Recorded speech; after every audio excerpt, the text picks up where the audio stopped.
ktorý ich prezradil žandárom. A tak v noci z 23. na 24.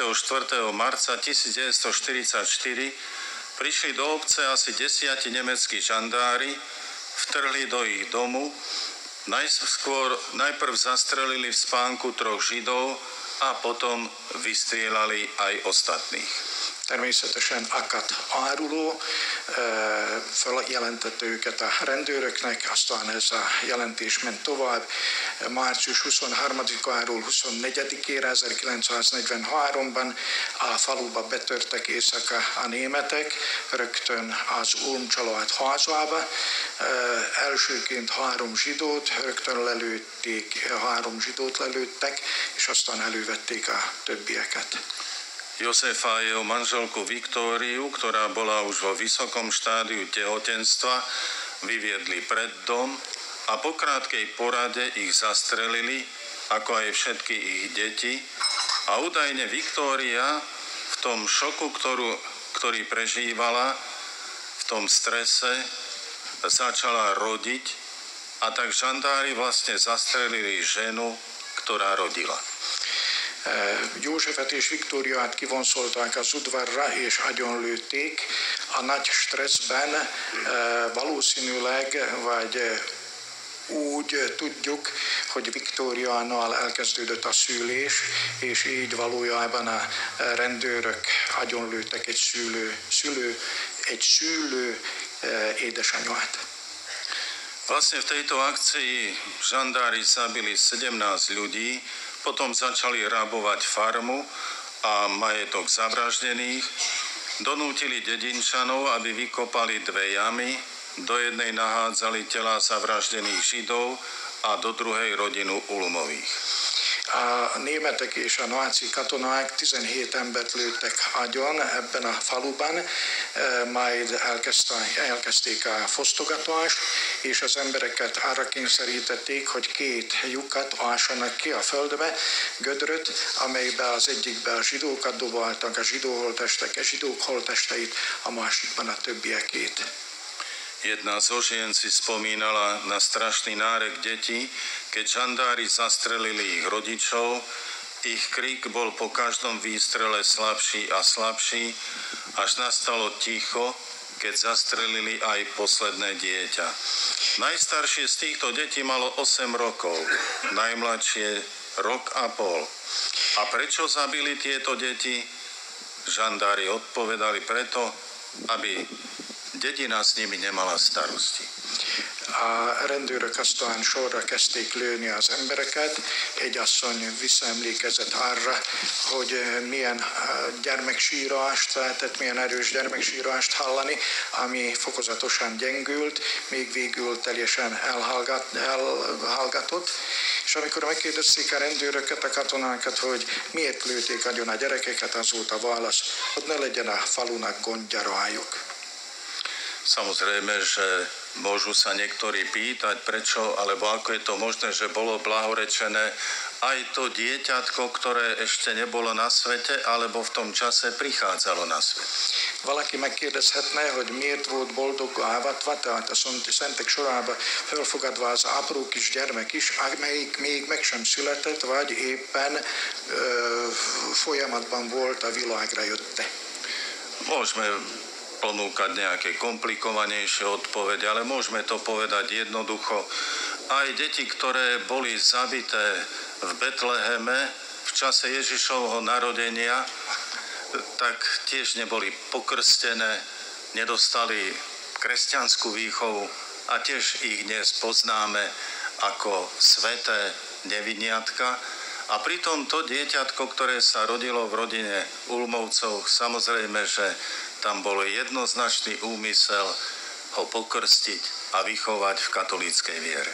Sokat spekulálhatnánk ezzel, hogy választ adjunk erre a kérdésre, de az egészet összefoglalhatjuk rámutatva a apró szentekre, akikről megemlékezünk karácsonytáján, hiszen ott is azok a gyermekek ártatlanul haltak meg az igazságért, az Istenért, és ebben az esetben is a kis gyermek Viktória szíve alatt, vagy éppen születendő, biztos a szülőkben megvolt a szándék, hogy majd megkeresztelik őt. Teraz spomenuli sme príklady z komunistického obdobia, z nacistického obdobia. Ale vari dnešná doba nie je skúšaná? Említést tettünk a kommunista időkről, a náci időkről, de vajon a mai időkben nem él át a világ a kereszténység nagy kihívásokat és megpróbáltatásokat? Preto spomeniem, že v uplynulých dňoch 14. a 15. septembra v tomto roku maďarská pani prezidentka Katlin Nováková zvolala do Budapešti konferenciu o rodine, najmä o demografickom vývoji, veď krajiny Európskej únie vymierajú a zamýšľali sa nad tým, ako do tohoto problému vstúpiť aj s prorodinnou pomocou a povedzme to priamo, ako nie ničiť počatý život, ale ako ho podporiť. Éppen itt szeretném felemlíteni azt a tevékenységet, amit kifejt a köztársasági elnöknő, Novák Katalin, aki a nem régen múlt napokban összehívta Budapestre azt a közösséget, amelynek a feladata és küldetése elgondolkodni a fölött, hogyan lehetne a mai világban is még jobban fölkarolni és támogatni a családokat, hiszen nagy a demográfia kérdés egész Európában, tehát csökkenő mértéket látunk, ami az emberiséget, az emberek születések számát illeti. Milí bratia a sestry, nie je to zlé spomenúť pred našimi voľbami, keď naše liberálne strany ponúkajú vo svojich programoch veľmi veľký priestor, ako ničiť počatý život. A bohužiaľ, ich preferencie sú dosť vysoké. Aj vďaka tomu, že nachádzajú značnú podporu u tých, ktorí sa považujú za kresťanov. Ezt a tényt erről az összejövetelről Budapesten azért is nagyon érdemes felemlíteni, mert Szlovákiában választások előtt állunk, és sajnos nagyon nagy teret kapnak olyan képviselők, olyan pártok képviselői, akik éppen a család ellen vannak gondolataikkal, terveikkel, és támogatást nyernek sajnos sokszor a keresztények körében is. Porovnajme postoje tzv. Kresťanov s postojmi svedkov viery, ktorých som dnes spomenul, ako hlboko sa znova vráža meč do srdca sedembolestnej Panny Márie v našej krajine. A to nehovorím nejakým básnickým, poetickým vyjadrením. To je pravdivé podhalenie života viery na Slovensku. Hasonlítsuk össze az egyes úgymond keresztények magatartását, életét azokkal a hősökkel, akikről említést tettem, és ez pedig nem valamilyen szónoki vagy költői frázisok, szavak, hanem sajnos rámutatás a sok kereszténynek a valódi életére államunkban. Keď to hovorím to s bolesťou, ale nie so zlobou voči niekomu. Amikor ezt mondom, fájdalommal mondom ezt, azonban nem haraggal vagy gyűlölettel valaki ellen. Hovorím to v nádeji a dôvere v Božiu pomoc, veď sme v jeho rukách a keď nám Boh dovolí, aby my sami sme presadili zlo, teda nie on presadí zlo, my sami chceme zlo a ho presadíme, raz verím práve v tej nádeji, že otvoríme oči a spoznáme, čoho sme sa dopustili. Práve to môže byť naša cesta k obnove a náprave. Azért mondom ezt, vagy úgy mondom ezt, hogy közben bízok a Isten igazságába,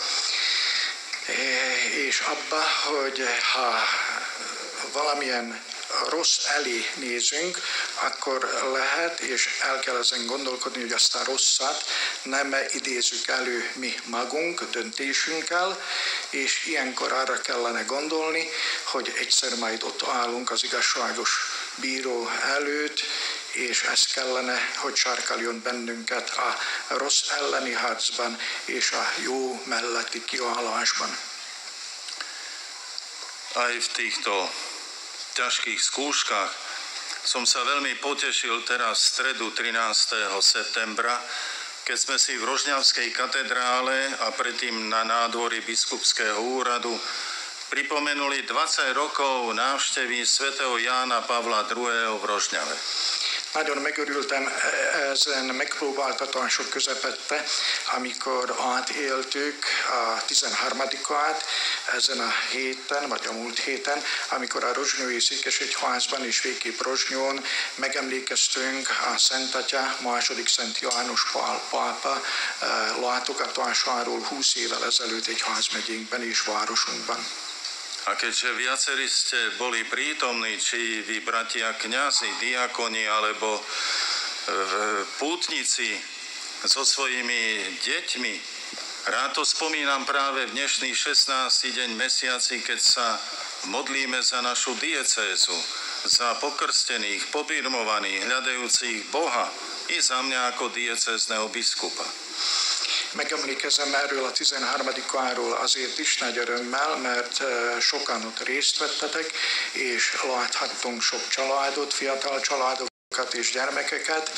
Ebben az évben, amikor egy házmegyénkben foglalkozunk külön a két szentséggel, a keresztséggel és a bírmálkozással, és most 16-án pedig az egyházmegyért imádkozunk, és nem utolsó sorban értem is a egyházmegye püspökéért. Tak ako bola naplnená katedrála v ten deň a ako mohutne znel spev všetkých prítomných, no poviem, že za 8 rokov som to asi nezažil. Nagyon nagy élmény volt átélni annak a tömegnek a jelenlétét a Székesegyházban is, és azt a magasztos éneket, amikor mindenki igyekezett belekapcsolódni és zengett a Székesegyháza. Azt hiszem, hogy 8 év alatt, mióta szolgálok, mint egyházmegyei püspök Rozsnyón, ezt nem éltem meg. Preto vám všetkým, ktorí ste prišli, ďakujem a ďakujem, že ste vytvorili takúto atmosféru nádeje. Ezért mindenkinek nagyon szépen köszönöm, közületek is, akik oda eljöttetek, és ezt a reményteljes hangulatot létrehoztátok. To v týchto časoch a v týchto skúškach je veľmi dôležité pre nás všetkých. Ezekben a megpróbáltatásokban, nehéz időkben ez nagyon fontos mindnyájunk számára. Ale som spomenul, poďme sa modliť napríklad deviatnik ku všetkým svätým, ako odporúča svätá Faustína vo svojom denníčku v 59. bode, teda deviatnik jednoduchých litánií všetkým svätým za našu vlast za 9 dní, alebo niektoré ďalšie modlitby. A tak aj pozývam, aby aj dnešná vaša účasť na svätej omši, vaša námaha putovania, aj procesia, ktorá bude nasledovať, to všetko vložme do svojich úmyslov, prosieb, modlitieb za našu vlast. Éppen ezért ismét kérlek benneteket, hogy imádkozzunk Szlovákiáért, imádkozzunk hazánkért. Ezekben a napokban akár azt a 9-et is elmondhatjuk, vagy mondhatjuk naponta, amit Faustina nővér naplójának 59. tételében fölemlít, 9 minden szentekhez, vagy bármelyik más imát is, csak hogy így elősegítsük országunk boldogulását ezekben a napokban és a következő fontos napokban. A zda Pán vypočuje naše prosby a milostivo zhliadne na našu krajinu. Lehet, hogy meghallgatja az Úr imáinkat, és kegyesen letekint országunkra. Drahí bratia a sestry, ako som spomenul, každá doba má svoje formy skúšok viery. Aj tá naša, keď je tak veľmi ohrozovaný život človeka a také veľké útoky sú na rodinu. Ahogy már említettem, kedves testvéreim, minden időnek megvannak a maga megpróbáltatásai, melyek érik egyes nemzeteket, népeket, országokat, mind ebben az időben a miénket is, amikor komoly fenyegetés függ, vagy veszély függ, fenyegeti veszély családjainkat, végképp lelki életünket is. Každý sme vystavení tejto skúške. A tak ako ľudia v minulosti môžeme reagovať presne tak. Buď príjmeme kríž svedectva a vernosti, alebo od kríža utečieme, ale aj s dôsledkami pre nás i pre tých, čo nastúpia po nás. Ugyanúgy válaszolhatunk ezekre a kihívásokra, mint azok előttünk is. Vagy vállaljuk a keresztet, vagy futunk a kereszt elől gyáván, de ugyanakkor tudatosítanunk kell, hogy a következményeket is vállaljuk. O týždeň 24. septembra bude v Bratislave pochod za život, aj keď nie organizovaný celoslovenský, ale každý môže túto akciu podporiť či osobne, alebo duchovne, lebo je to zápas o nás všetkých. 24-én ismét Pozsonyban sor kerül menetre az életért. Ugyan most nem nyilvánosan lesz megszervezve, de mindenki belekapcsolódhat ebbe, akár személyesen, akár a lelki élet által, az imák által. A znova, keď my to spochybníme, lebo zapneme televízor a v televízore sa budú z toho vysmievať, tak aj my si povieme, na čo tam behajú, na čo protestujú, prečo sa angažujú za život, nech si sedia doma. Druhým v tom prípade, ktorí neprajú rodine, už ani netreba útočiť. Sami si rúcame hodnotový svet. To je tak ako pri futbalovom zápase, kde nastúpia dve mužstvá proti sebe, ale jedno nebude útočiť na bránku súpera, len do vlastnej bránky si bude dávať góly. Tí druhí si povedia, veď nám ani netreba útočiť, aj tak vyhráme.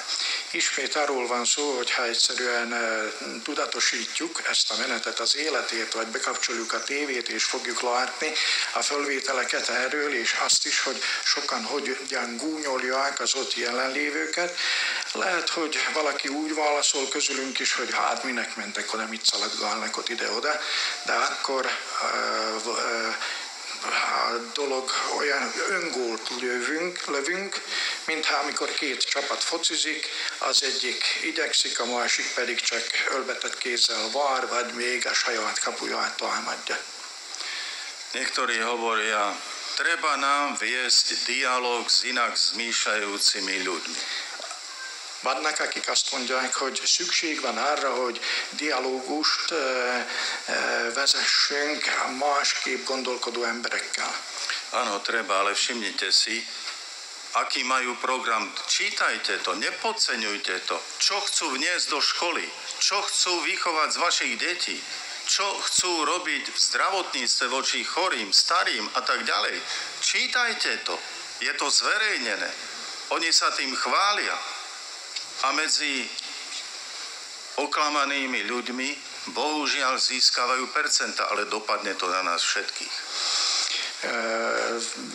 Biztos, hogy kell párbeszédet folytatni, de el kell akkor első olvasni egyes pártoknak a programját, hogy mivel jönnek, mit akarnak majd, hogyha véletlenül oda jutnak a döntés erejéhez, hogy mit akarnak átültetni a világban. Sokszor a programokban olyan dolgok vannak, amik egyszerűen nem egyeztethetők a keresztény szellemmel, Isten törvényeivel, Isten parancsaival, és hogyha nem bánjuk, és valamiképpen nem szólalunk föl ellene, akkor majd ne csodálkozzunk a következményeknek. Drahí bratia a sestry, sme na púti A putovanie je takým znakom nášho putovania do večnosti, ale zároveň aj takým znakom utiahnutia sa, aby sme mali väčší čas na uvažovanie, aj keď samotná púť je často spojená s námahou, obetou, ale prosíme, nech Pán dobrotivo zhliadne na naše modlitby, putovanie, obety a vypočuje nás. Zarándoklaton veszünk részt, a zarándoklat arra van, hogy egy kicsikét eszünkbe jusson egész életünk zarándokolás az örökké valóság felé, de ugyanakkor lehetőség arra is, hogy egy kicsikét visszavonuljon, gondolkodjunk, imádkozzunk, és bizonyos döntéseket meghozzunk, vagy kérjük a Jóisten áldását, amikor talán felajánljuk, vagy biztos felajánljuk a zarándoklatot is, ezzel egybekötött fáradtságokat, nehézségeket, amiket vállaltunk, hogy ennek árán is, vagy ezért is legyen kegyes és tekintsen le ránk az Úr. Ako niekoľkokrát zopakoval známe slova, ktoré poznáme všetci, spomenutý pán kardinál Parolin, v dôvere ich vyslovme aj my teraz a adresujme ich našej milovanej matke. Parolin bíboros többször megismételte az ismert felszólalást, vagy jelszavat, és ezt mi is mondjuk most el nagy bizalommal ég édesanyánk előtt. Ty si mať dobrotivá, patrónka ľútostivá, oroduj vždy za náš národ u svojho syna. Te jóságos édesanyánk vagy, kegyes szószólónk, könyörögjél érettünk Szent Fiad előtt. Amen. Amen. Nagyon szépen köszönöm.